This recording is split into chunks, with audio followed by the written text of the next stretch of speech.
guys, and welcome to another day with Zimaleta. In today's video, I'm happy to say I'm changing the drive shaft.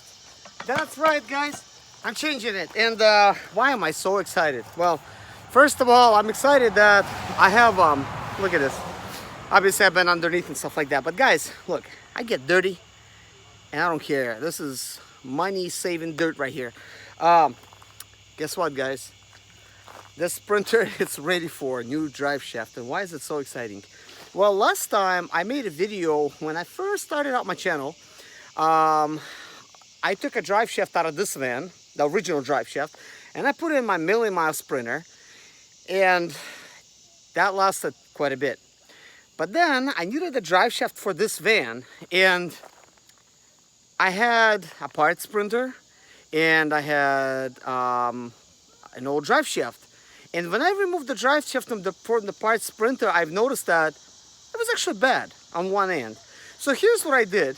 I looked at that old drive shaft and I looked at my new drive, well, basically two drive shafts that I removed.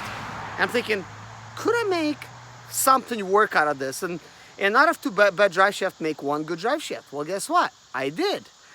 And I was able to put those two pieces together and voila. This Sprinter now had a drive shaft. That lasted quite a bit, actually, considering that it was just a couple old drive shafts. I think it lasted about 150,000 miles, give or take, which is not long, but, you know, keep in mind, these are old drive shafts, you know. But, guys, drive shaft consists of three pieces.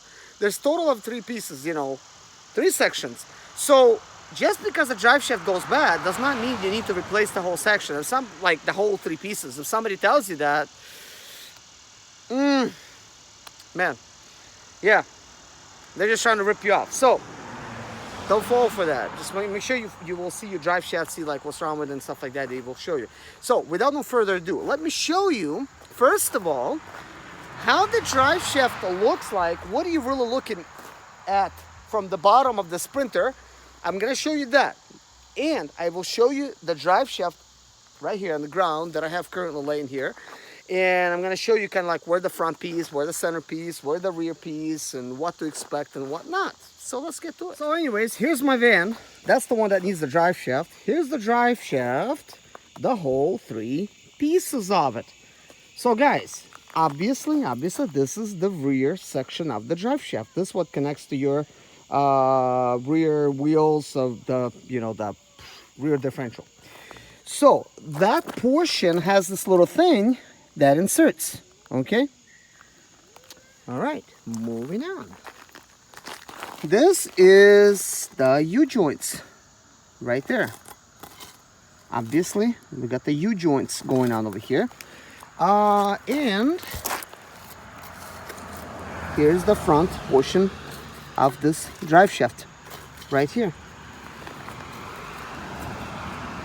So let's get back to this rear portion of the drive shaft. Why is it laying here? This is actually what failed. Take a look at this here. At the time when it failed, this looked really shiny. And this is one of the ways that you could tell that your drive shaft has seen better days, because it really should not look like that. It should be all straight and nice and smooth. But this is what was causing the vibrations in my vehicle. So take a look. Boom. It's damaged. So this rear section of the drive shaft is not good. Now, I don't have a press to try to press these out, because I could technically save that bit right there and, you know, maybe press that out and reuse it. But guys, this time the failure happened in the center portion of the drive shaft. So obviously, if I have you know, something to remove this, and this is 15mm type of bolts, I will undo these bolts, and once I undo them, I undo these two bolts. And what I do is I slide the section out. I put this down, slide it out from that shaft. Once I'm at the bottom, and slide this other piece in there.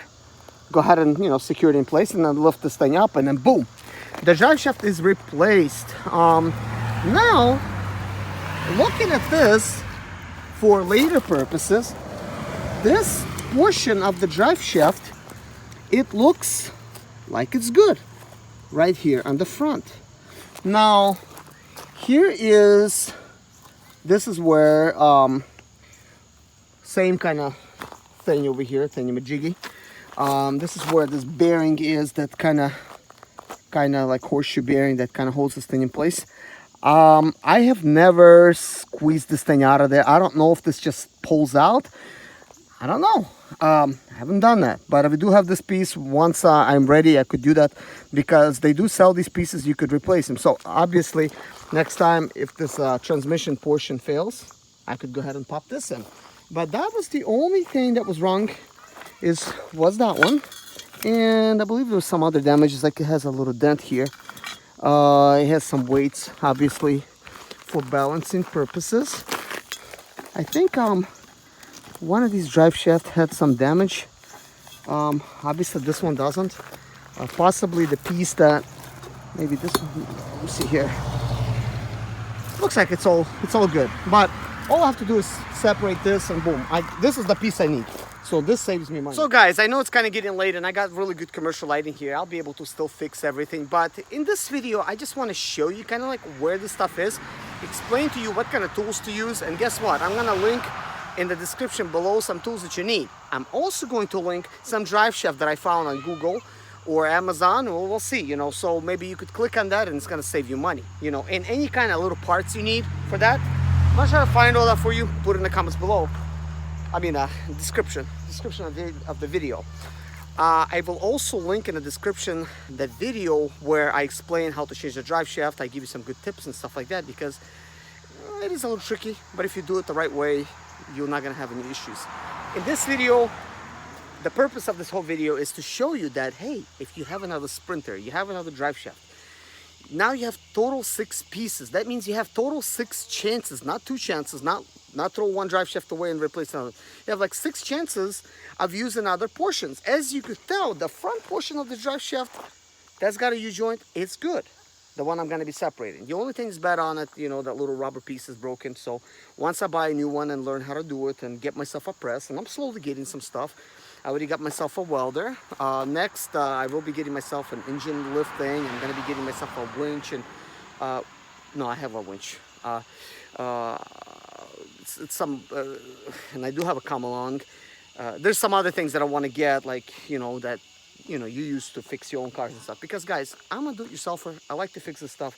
But anyways, I don't want to waste your time. I want to show you what's actually failed on my Sprinter. So here we are, guys. This is the bad portion, and look at this, guys. It's like so bad. You can't really drive like this, guys. You could probably make it home, okay, but that's bad. Like, that is like really bad, guys. So all I'm gonna do is undo these bolts. Boom, boom, boom. Obviously I don't need to undo that. That is the portion that goes to the transmission right there. Boom. I will inspect that and actually show you, see if we see any signs of wear. Now this is the portion where you disconnect this little horseshoe thing. If you guys remember what it's called, put it in the comments below. I'm pretty sure I'm gonna find it anyways, but obviously I'm gonna have to remove this section, drop it down, and I'm gonna slide it out from this portion. I have already went ahead and removed the bolts. It looks like I'm gonna have to remove those bolts. I mean, put those bolts back, because I will not need to actually do that anymore. I'm just gonna need to remove these, and I think I'm not gonna say the name of them because I don't know the exact size. I will tell you what the size and link the tools in the description that you need for this job as well. But I want to explain something if you are replacing this whole drive shaft. But before I explain that, as I promised, we're going to take a look at the front portion, and as you could tell, it's looking pretty good. I really can't really show you any deeper than that, but you could tell it's pretty good. It's pretty solid on there. Now I have one more piece of dirt to add to my inventory here. But anyways, guys, in order to remove the whole drive shaft, if you are going to go ahead and replace the whole drive shaft, here's what I recommend you do, okay? I recommend you actually go to the rear of the drive shaft. You go ahead and undo all those bolts from the rear differential. Then you're going to go all the way to the front of the transmission, and you're going to undo those bolts while it's still intact. Then you're going to remove your two, you know, things that actually hold it in place. You're going to remove them, and then you're going to drop your drive shaft down. Now, for the installation of the drive shaft, you'll want to install, you're going to need to support something with like like those the things that hold the car up. Forgot what they call right now. I keep forgetting stuff. They have like sort of like C-shaped things that that hold the car. So you just put a drive shaft, both pieces on those things, like the center pieces. Let it hold right there. Push them out as much as you can, kind of like towards give you some support. Then align the bottom portion of the drive shaft to the transmission and go ahead and put some bolts in there. You don't have to put them all tight, but just put some in there. And you're gonna do the same thing for the rear. You're gonna go ahead and attach that portion. You may have some difficulty because the bolts may not align at the rear. And once you put the vehicle in park, you will be able to actually rotate that piece, and it's going to go just fine. Now, I know what you're saying. You're like, put it in park. What? Because if the drive shaft actually attached and you're trying to actually rotate it, you would put it like a neutral, the transmission. But make sure you first put something between the wheels, because if you don't have like no parking brakes and stuff, your vehicle's gonna roll. You don't want that. You want to make sure you're gonna be like on a level ground. But in order to rotate the last piece, it shouldn't really rotate for you unless you lift up one wheel at the rear and you rotate the wheel. Now that little coupling thing is gonna actually rotate. As a matter of fact, you're probably able to put your hand on it and then rotate it. My lights just came on. So good commercial lighting here. So once you spin the wheel, it's gonna like align and you'll actually be able to go underneath, and you might slightly be able to kind of like work it in, and then you put your bolts in. Once you put them in and everything's kind of fitting and stuff, don't tighten it just yet, because things that might not be reaching. So you might need to play with it a little bit and go ahead and attach the bottom, well, the things that actually hold the drive shaft, attach some of them and keep like working it in there. And then once the bolts are all good and stuff, you could go ahead and tighten these two middle sections up, and then you're gonna tighten those bolts up. Why am I telling you to do it this way? Well, if you're gonna try to do it any other way, let's say you install the two center sections first, the drive shaft might not want to actually fit in between the rear differential, transmission, stuff like that. It's gonna give you some trouble. I've really never had that issue before, but I could see how it's going to cause you some trouble, especially if you're doing this for the first time and things are just not lining up. So yeah, that's just a little tip I have for you guys. But that being said, I'm going to go ahead and undo this transmission thing, and I'll put a little video, show you how I'm working, and put my voice over it that I've been talking this whole time. So you're kind of going to see like what I'm going to do here and how I'm going to remove that one little section. Even though it's just 4 bolts, there's really nothing to it. So but anyways, I hope this will help you guys, and if you like this video, please hit a like. If you didn't, well, tell me how I could do better. So yeah, guys, I guess enjoy it. Please subscribe if you haven't already, because I make all kinds of videos, guys. Take care. Bye.